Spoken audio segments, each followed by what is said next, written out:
El miércoles 24 de abril se aprobó en la Cámara de Diputados la reforma educativa, la famosísima reforma educativa. Pasa a la Cámara de Senadores con una mayoría de Morena, PRI, PRD y MC.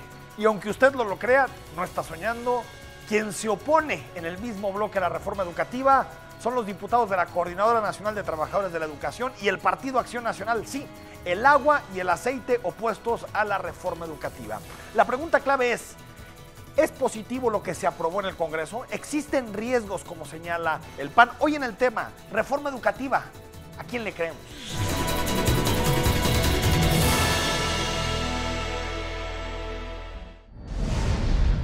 Ya parece la prehistoria, pero ahora en los años 2012-2013 se estrenaba el Pacto por México, la coalición que formaron PAN, PRI y PRD en el Congreso para aprobar distintas reformas constitucionales. El Pacto por México supuso 13 reformas constitucionales y la primera fue la reforma educativa. La reforma educativa se dio en un contexto muy especial.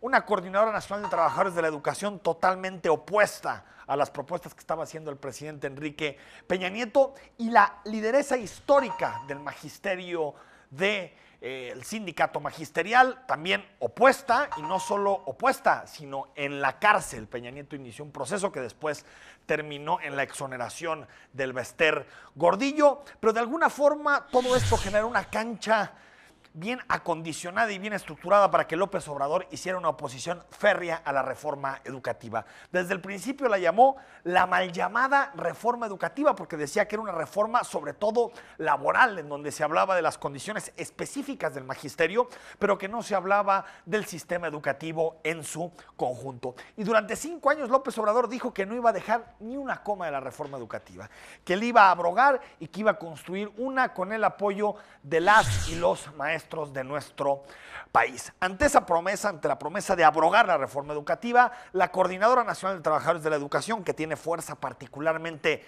en Michoacán, en Guerrero, en Oaxaca, en Chiapas, apoyó la campaña presidencial de Andrés Manuel López Obrador. Y no solo eso, desde la cárcel el Bester Gordillo habló a favor del presidente y fundó un movimiento que se llama Redes Sociales Progresistas, que tiene la imagen de López Obrador. Entonces, lo que parecía impensable pasó. La coordinadora y el Bester Gordillo detrás de López Obrador apoyando un proyecto de reforma educativa. Otrora enemigos, en este momento aliados. Sin embargo, no todos fueron mensajes del mejor espacio y del mejor discurso para la coordinadora. López Obrador presentó desde campaña a quien sería su secretario de Educación. Un hombre del sistema, un hombre del régimen, Esteban Moctezuma, alguien cercano a los empresarios, a grupos de la iniciativa privada como Mexicanos Primero, quien fue encargado de Fundación Azteca. Esteban Moctezuma llegaba a la Secretaría de Educación. Algo, por cierto, que no gustó a algunos segmentos radicales y extremistas de la Coordinadora Nacional de Trabajadores de la Educación. Desde el 1 de diciembre e incluso antes en mesas de diálogo, López Obrador y su equipo comenzaron a trazar lo que debía ser la reforma educativa, la propuesta de reforma educativa de la Cuarta Transformación. El primer saque lo dio López Obrador y lo dio también Esteban Moctezuma el 16 de diciembre en la mañanera.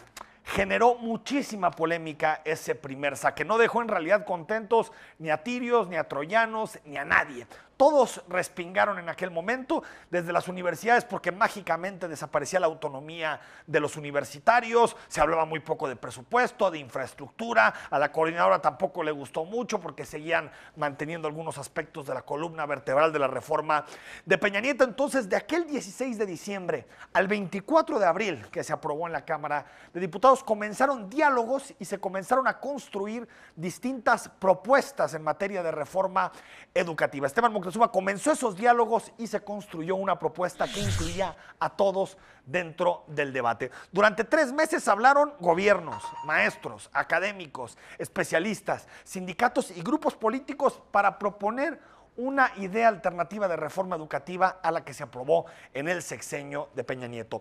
Se propuso, por fin llegó a las cámaras y la coordinadora desde el principio dijo que con ellos no contaran, que no les gustaba la propuesta del presidente López Obrador. La oposición también dialogó, PAN, PRI, PRD, con el gobierno de Morena también propusieron una idea de redacción para la reforma educativa y de pronto, cuando estaba callada, cuando más bien estaba disfrutando de su libertad, volvió a aparecer la histórica lideresa del magisterio, apareció Elba Ester Gordillo durante la presentación de la reforma educativa para decir que solamente la CENTE se estaba oponiendo de forma clara a los lineamientos que estaba marcando Andrés Manuel López Obrador. Entonces, ya teníamos los actores de siempre, la CENTE por un lado, Elba Ester Gordillo por el otro, oponiéndose a la reforma educativa también de López Obrador.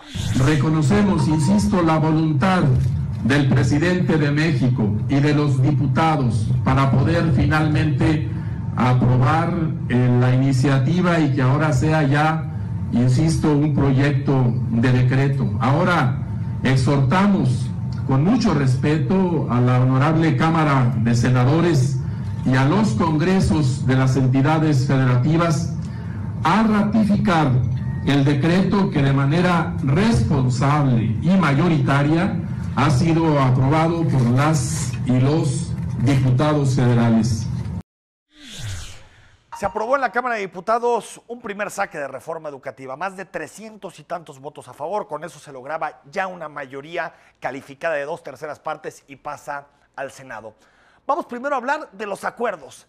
¿Qué podemos decir de acuerdos entre partidos políticos, sindicatos, organizaciones y asociaciones que defienden el derecho a la educación?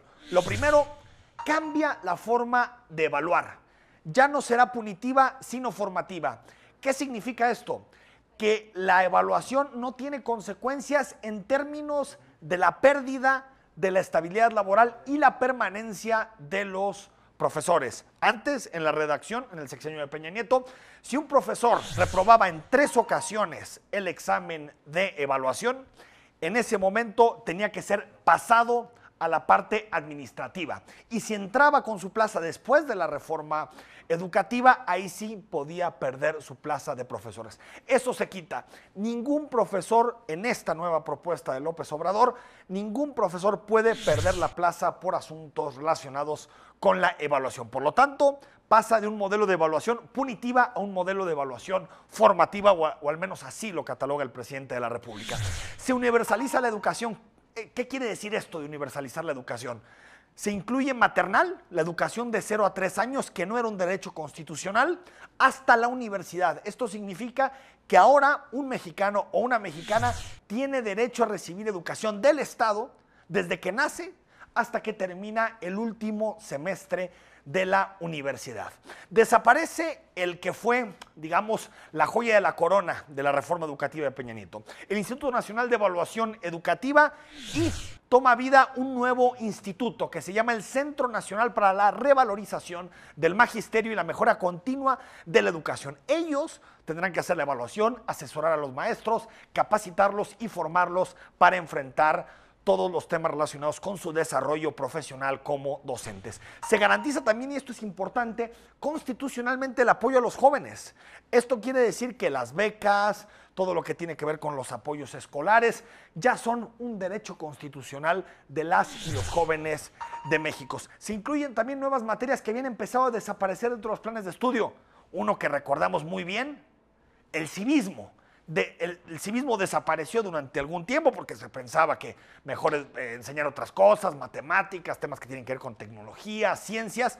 Sin embargo, vuelve a aparecer el civismo como una materia obligatoria que se protege desde la Carta Magna. De la misma forma, en la redacción del artículo 3º, que es la columna vertebral del sistema educativo, se habla de que México es un país intercultural, y algo que también ha generado mucha polémica entre grupos conservadores: la educación sexual en las aulas de México desde la edad que los pedagogos determinen que es importante. También se obliga desde la reforma laboral, y también ya se había hecho antes en otras reformas educativas, a que haya elecciones en el magisterio. Es decir, ya nada de que por dedazo se dice quién es secretario general, quién es presidente del sindicato, nada. Ahora tiene que haber elecciones libres, transparentes, en donde los profesores agremiados voten y elijan a sus dirigentes sindicales. Y no solo eso, sino que un profesor o una profesora ahora ya puede elegir si se sindicaliza o no. Es decir, puede decir también, a mí no hay ningún sindicato que me represente y quiero que las mejores condiciones que le otorgues a un sindicalizado también me las otorgues a mí. También es posible dentro de la nueva reforma educativa. Se ve al país de forma heterogénea, que era algo que se le criticaba mucho a la propuesta de Enrique Peña Nieto, que se veía al país como muy centralizado desde la Ciudad de México, como si todo ocurriera precisamente en la capital del país. Ahora se retoma una idea mucho más heterogénea de lo que significa México. Se mantiene la autonomía de las universidades como redacción directa en el artículo 3º constitucional, algo que había desaparecido en el primer saque del presidente López Obrador, y lo que dicen los especialistas es que sigue siendo una reforma con más componentes laborales que educativos, más o menos un 60% de componente laboral y un 40% de planes de estudios y asuntos educativos. Dice esta reforma educativa que se elimina la evaluación punitiva que tanto daño le ha hecho a los mexicanos. Esto, compañeros, perdón que se los diga, pero es una vil mentira. No existe evaluación punitiva en el marco jurídico mexicano. Ya repasamos los principales acuerdos, que no son pocos, entre las distintas fuerzas políticas. Ahora analicemos las discrepancias. ¿Cuáles son las diferencias a días que se empieza a discutir en el Senado de la República la reforma educativa? Quedan pendientes todas las discusiones relacionadas con las leyes reglamentarias, que hay que tenerlo ahí en el ojo, las leyes secundarias, porque estamos hablando de que solamente se aprueba la parte de la reforma constitucional. Ahora tendrá que ser, incluso en la propia Cámara de Diputados, la discusión sobre las leyes reglamentarias. ¿Qué denuncia el PAN? El Partido de Acción Nacional votó en contra, junto con un diputado del PRI y una decena de diputados de la Coordinadora Nacional de Trabajadores de la Educación.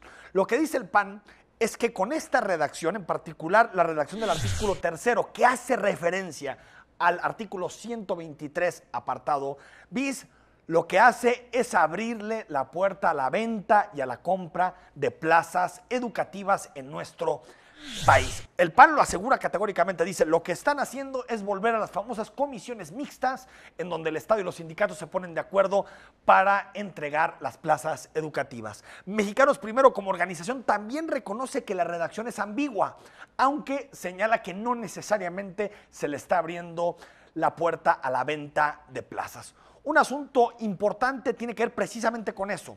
Las plazas educativas. ¿De quién es la potestad? De acuerdo a la Constitución, tiene que ser rectoría del Estado, y creo que sería un grave error darle de nuevo esas plazas tanto a la CENTE como al CENTE para que le entreguen a sus afiliados y sigan controlando la educación a través de la nómina educativa. Creo que hay también unas dudas e incertidumbres que no tienen que ver nada más con los puntos en específico, sino también con la eficacia o no de una reforma de este tipo. Primero, ¿servirá el nuevo modelo de formación?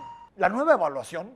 Es decir, ¿podemos creer que en un país en donde siempre hablamos de impunidad, siempre hablamos de castigos, de sanciones, de Estado de Derecho, es posible que funcione un nuevo modelo de evaluación en donde no hay consecuencias de perder tu trabajo? ¿Existe en algún lugar del mundo en donde los profesores sean evaluados y los malos profesores no tengan que decir gracias, me voy a la casa? Creo que este nuevo enfoque de evaluación tendría que ser puesto a prueba. ¿Cómo se hará para garantizar la educación superior a todos los estudiantes del país? Cada verano, cada invierno, miles y miles de jóvenes son rechazados de las aulas universitarias.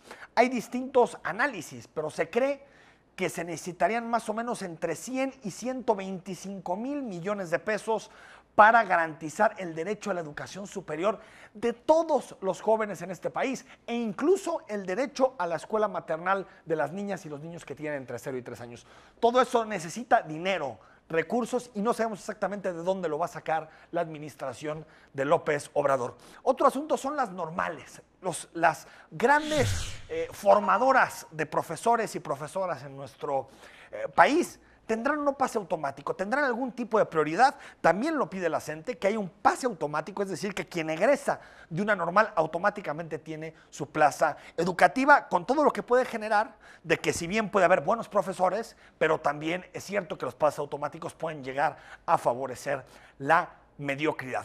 ¿Cómo se acompañará? Porque uno de los asuntos que cambian también en los lineamientos de la SEP es que ya no va a haber reprobación en los años primero y segundo de primaria. Está bien. Reprobar a los niños en esa edad y a las niñas no tiene ningún sentido y está generando solamente estigmatización y no ayuda a que mejoran sus conocimientos. Pero ¿cómo se acompañará a las niñas y a los niños que reprueben o que no tengan los aprendizajes necesarios para seguir pasando los cursos? Son todas dudas e incertidumbres que están ahí presentes. Y hay que decirlo también, ¿qué autonomía tendrá este nuevo instituto que se encargará de la formación de los profesores? ¿Será la autonomía que tenía el INEE o será un órgano directamente vinculado y vigilado desde la Secretaría de Educación Pública? Todas son dudas e incertidumbres que esperemos se aclaren en la discusión del Senado.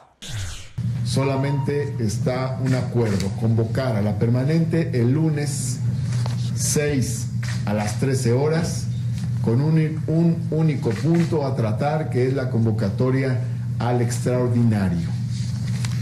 No sabemos aún cuándo será, pero se han manejado fechas diversas, entre ellas la posibilidad de que el extraordinario pueda ser el miércoles 8 de mayo.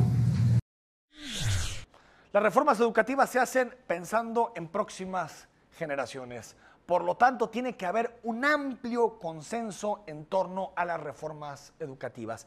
Es un acierto que se incluya a los maestros y que existe un nuevo discurso. No ayudó nada que el peñanietismo todo el tiempo señalara a los profesores como el culpable, como los culpables del fracaso educativo. Me parece también un acierto ver a México de forma heterogénea. No es lo mismo Guerrero que Nuevo León, ni Sonora que Jalisco. Es un acierto ver al país con las complejidades que tiene. También que se incorpore la educación sexual y hasta la universidad como un derecho que tenemos todos los mexicanos. Sin embargo, sigue habiendo dudas en los cómo. Las plazas, seguimos teniendo dudas para saber cómo se van a entregar las plazas. Las normales, que está bien que formen a maestros, pero no creo que tengan que existir pases automáticos para nadie en este país. Tenemos que esperar a las discusiones fundamentales en el Senado de la República. Es importante, y esto lo debe saber López Obrador, no ceder a la rectoría de la política educativa. Esa le toca al Estado y la única forma de garantizar el derecho de las niñas y los niños es que el gobierno se ponga por encima de los poderes fácticos que siguen queriendo controlar la educación en México.